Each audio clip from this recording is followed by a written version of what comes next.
it's the best of times, is a dangerous idea. Why? Because you believe that since it's the height of times, everything, the way in which the system operates now, should be preserved. Who would believe that? People who are benefiting most by the current model, the status quo. For those who are amassing record profits, this is the height of times for them. It is the height of times for them. Why would they want to change? They wouldn't want to change.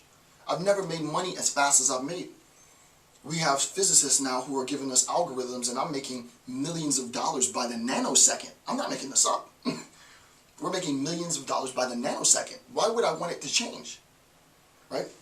So what Horkheimer says is, this gave way to the attempt to prove that present-day society, and now I mean 2011, should be permanent. A deadening and thus a disorganizing factor entered science. Science has to be progressive. Science can't be situated. Science cannot become dogmatic, right? Science isn't a religion. Science moves with the times, right? Science appeals to deductive reasoning, inductive reasoning. As the facts change, science has to adapt. But if science is there to defend a present state of affairs, if science is there to defend the status quo, right? If science is there to protect, right? If science is there to protect the status quo, and all the status quo is there to do is to create more money, well, science is protecting the institution, right? It protects the institution to create money. And we all know how smart scientists are, right? So who am I, the little guy here? Who am I to throw a pebble, right? Who am I to throw a pebble at the institution that science is protecting, right? The biggest names in the world are part of this discipline. The smartest minds in the world are part, and we're talking about genius level thinking. Who's John Doe to throw anything, present any challenge to science? And that's the point, right? That the magnitude of science has become so regified and regimented in order to protect the status quo, that science becomes more destructive than productive or constructive, right? Science, as we'll see in a second, I think it's in this section, maybe not, I think it's in the next section, but I'll talk about it later. Science then becomes weaponized. Science becomes a tool of defending the status quo. And we know what science is capable of doing. We've seen pictures of the mushroom cloud from an atomic bomb. Right? We know the capabilities of science with automatic shotguns. We know what science is capable of doing. Tanks and missiles and guns and TNT and the such, right? So this enters a disorganizing factor into science. The result of science, at least in part, may have been usefully applied to industry, but science evaded its responsibility. Science evaded its responsibility when faced with the problem of a social process as a whole. Scientific method was oriented to being and not becoming. This static sense in which we're talking about the present, Horkheimer, there's a huge ontological, and I don't want to get too deep, right, because I'm trying to keep this super user-friendly, this lecture series. There's a distinction between being and becoming, what is the case and what will be the case, or what might be the case. Not in ethical terms, but just what is and what is possible. Becoming, right? Science is defending this rather than gazing at the future, right? This is the now, this is the future. And science has to be interested in the future, right? Tell me about the future. If our discussion on the future in scientific terms is only interested in maximizing profits in the future, what's the latest technology? What do we think the new technology will be in 10 years so that we can make money? What do we think the new research will be in 10 years so that we can make money? And not defending science as a means of, there's a little guy. If that's the little guy, and we have this enormous institution of science set to protect the little guy, think about how much power the little guy gets insofar as science is interested in his concerns, in her concerns, right? In their concerns, in our concerns, right? science as the institution is there with all of its mechanisms, all of its brilliance, all of its collective genius to protect the people. Think about the world that we would live in if science was motivated to help make society better, rather than science as defending the status quo and just making money. We know it's good at this. We know it's good at this. Horkheimer's saying is that we don't even know what this would look like, right? What is this?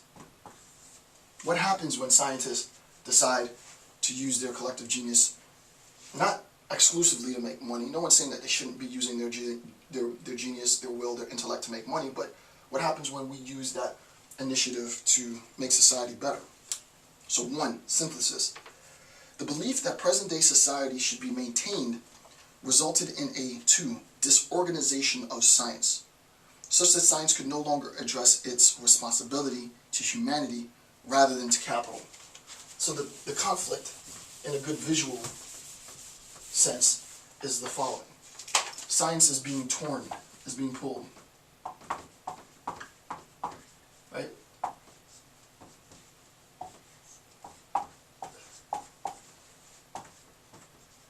Science is being pulled, right? Science is being pulled between people and money, right? People before profit. People before profit. We've said people before profit in terms of Wall Street, right? We've said this in terms of Wall Street. But what people have to recognize, what you, the occupationist, the organizer, need to recognize is that science gives Wall Street the power. So it's not really the case that it's exclusively just Wall Street needs to make a recognition and acknowledgement that it's people before profit, but the scientific community needs to recognize, and science as a discipline needs to recognize that we need to put people before profit, because there's a schism, there's a tear, there's a rupture, there's a divide in science, and Horkheimer is calling the scientific community out, right? Responsibility to humanity rather than the capital, and thus fundamentally shifted its focus to maintaining the status quo, being rather than becoming. And then lastly in this section, movement-specific note, society must recognize that the demand for technological innovation, the demand for technological innovation must be balanced by a demand for sociological and socio-cultural innovation. Right? This increases exponentially.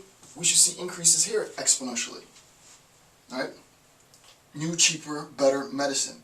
Why is it the case? One video I shot in Fort Lauderdale, I think he was an engineer, he said. He had a great point. He said, my salary hasn't doubled in the past 5 years, but my medical insurance has. Why is our medical insurance going up? Why is our coverage going up? Why is it the case that we have cheaper and cheaper phones that we can buy, which are more and more advanced?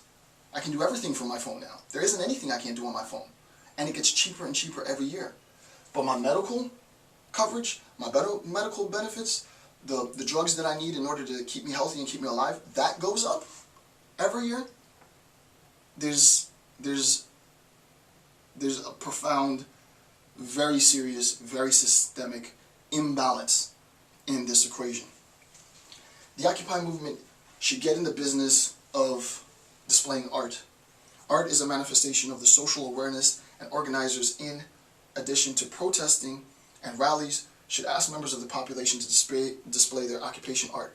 This can aid in encouraging the process. I know this seems sort of feel-good and hokey, but the movement is largely a peaceful movement, and the point is I think about the imagery that you can possibly create to show that science now is more interested, and this is a generalized claim, we know that this is not wholly the case, but this is Horkheimer's assessment, not mine. Science, what would the art look like that would, think about it if you're a young artist and you're watching this, right? What would your art look like if you were to display an image, if you were to paint an image, compose a piece of music, do a dance, where science is more interested in technological innovation, smartphones that are increasingly smaller, more compact, that can do more amazing, profound things, and the disparity between our social status, our ability to care for ourselves, our ability to cope with our angst and our grief, our medical community, why is it that so much attention is placed on technological innovation and not social innovation? The argument is because it doesn't maximize capital, right? So the means of production model says, and I'm going to stop at this halfway point on number 5, the means of production model says that it's an indictment of the scientific community by Horkheimer, which basically places part of the blame of the general economic crisis on the scientific community, because the scientists are allowing their intellect to be co-opted and commodified, and they're not making, nor do they really have any, there isn't a social mechanism to encourage them to contribute their collective brilliance to the betterment of society. So with that, I want to end at this point. I will continue notes 6 through 10 in the next part of section 1. With that, thanks for watching my videos. I'm Dr. Jason J. Campbell. Have a good day.